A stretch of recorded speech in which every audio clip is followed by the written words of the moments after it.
I'll tell you one of the scariest things I've ever experienced in my life. One of the most depressing experiences of my life. You'll be surprised. It was Hajj.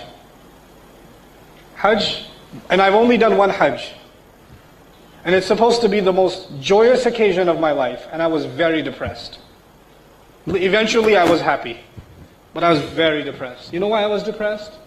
Because there were VIP sections.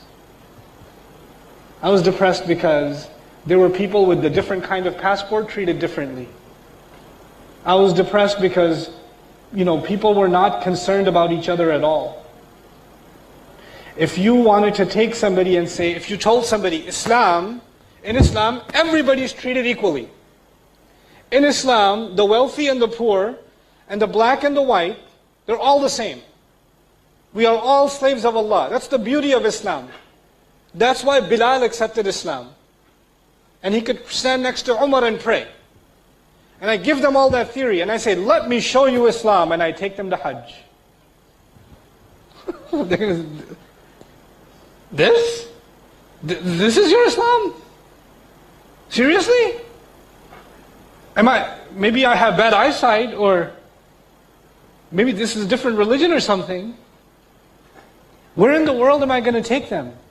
And I show them that people are, the ummah is what it's supposed to be. That we live it. Until we become models of it, please listen to this. I know it's controversial. I may get in trouble for it. I don't care. This is what I'm convinced of. Until we, the ummah, are a model of this deen, we don't get to hate the kuffar. We don't get to say, these kuffar, they're going to go to Jahannam. Who cares about astaghfirullah? These people worship. What have you shown them? What have I shown them? Talk is half the equation. The living model is the other half. That's what the prophets were. The prophets were not all talk. The prophets were not great speeches. They were living examples. Before Rasulullah sallallahu alaihi wasallam was a Rasul, what was he called by the people? As-Sadiq Al-Amin. You guys know this, right? True, honest. Is that the first qualities people know about the Muslim Ummah today? Think about that. Before the Prophet was even given the responsibility to do da'wah, he proved his credibility. That is his shahada. Because that's when he taught Islam, people said, we have to listen, he's an honest man. He's the most truthful man I know. Obviously this is the right religion. Today you find those good qualities, non-Muslims have them. Way more than the Muslims have them. It's a shame. It's a shame. And we have to be the ambassadors of those qualities. We are too obsessed with preaching Islam and not living it. When we think about da'wah. And that may be da'wah, but it's not shahada ala nas. Because the shahada means what? Witnessing. People saw you, people saw what you're like, and then they still rejected. Then you get to say to Allah, Ya Allah, we tried to live by your deen. We tried to stay away from the haram, abide by the halal. We did justice every way we could. And then we also gave them the message of Islam, and Ya Allah, they didn't listen. Then we have a case. And by the way, think about the opposite. As Maududi rahimahullah put it, think about the opposite. If we don't do this, if we don't become witnesses over humanity in the way that we're supposed to, and we come in front of Allah on Judgment Day, and the neighbors that we had, the Hindu, Buddhist, Christian, Jewish, atheist, agnost neighbors that we had, stand in front of Allah on Judgment Day and say, Ya Allah, I had no idea what is Islam.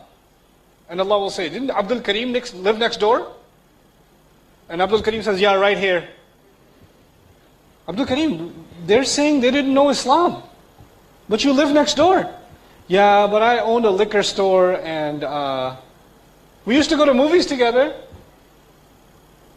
They don't know any Islam from you. They just know, don't do business with Abdul Karim because he's a shady guy. How are they going to know Islam from you? Because you gave them some iftar in Ramadan? That's how they know Islam from you? Who's in trouble now? Is this guy in trouble more or this Abdul Karim in trouble? You understand what's happening here? If this is a huge burden put on this ummah. Now we will be standing trial before Allah Azza wa Jal. Because the people will say, Islam is beautiful, but not the Ummah. Islam is amazing, but how would I know? How in the world would I know? You know? That's لِتَكُونُوا شُهَدَاءَ عَلَى النَّاسِ. And an-nas, all people. Which means whichever culture we belong to, whichever nation we belong to, Islam can be practiced there. Islam can survive as a minority and a majority. Islam can survive when you're the only Muslim in the village. Islam can survive when you're 1 million people and the other one is 1 to 2 people. Islam is not dependent on numbers. It's not. It's not dependent on environment. You will be witness to humanity no matter what situation, no matter what environment. لِتَكُونُوا شُهَدَاءَ عَلَى النَّاسِ. You know what this also taught us? This ayah taught us we cannot stay among ourselves. We cannot stay Muslim among Muslim only. Muslims have to deal with Hindus. They have to deal with Buddhists. They have to deal with people of other religions. They have to interact with them. They have to share concern with them.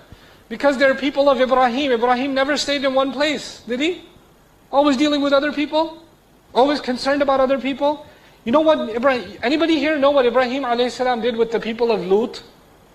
The angels came to Ibrahim first, and he said, why are you here? They said, we are going to kill everyone in the nation of who? Lut. Ibrahim said, oh, they're gay, right? Yeah, kill them. What did Ibrahim do? He argued on their behalf. If it was one of us, we're like, Alhamdulillah, finally. Is it going to be nuclear? And Ibrahim a.s. is, يُجَادِلُنَا فِي قَوْمِ لُوتٍ. We are millat abikum Ibrahim. We are supposed to be a mercy and a source of da'wah to all people. All people. Can you imagine how far we've come from that? How far away we are from that deen? So that's the first implication. Then listen to this hadith of the Prophet ﷺ on Abi Sa'id al-Khudri. يُجَاءَ بِنُوحٍ يَوْمَ الْقِيَامَةِ. Amazing hadith. Nuh will be brought on Judgment Day. فَيُقَالُ لَهُ هَلْ بَلَّغْتَ. He will be asked, did you deliver the message? Who is being asked? Nuh alayhi salam. Did you deliver the message? فَيَقُولُ نَعَمْ يَا رَبِّ. He will say, yes, Master.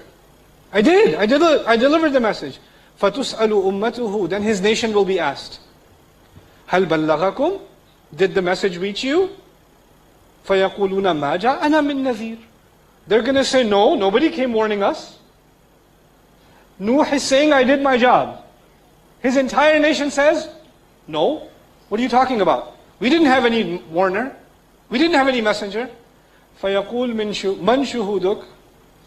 Allah will say to Nuh, do you have any witnesses that can prove that you're telling the truth? Allah is asking who now? Nuh. And Nuh answers, فَيَقُولُ مُحَمَّدٌ وَأُمَّتُهُ. He says, yes, the people that will defend me will be Muhammad and his ummah. Muhammad and us on Judgment Day. We never met Nuh alayhi salam, but did we recite Surah Nuh?